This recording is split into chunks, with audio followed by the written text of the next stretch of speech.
இதயத்தின் தாமரையில் இருப்பவன் நீயா? தாமரைக்குள் வீடு கட்டி தந்தவள் நான் இல்லையா? ஓடோடி வந்ததால் உள்மூச்சு வாங்குது.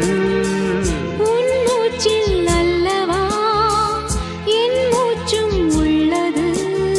ஒன்றானது ஒரு காதல் தேவதை பூமியில் வந்தாள். ஒரு காதல் காவியம் கையோடு தந்தார்.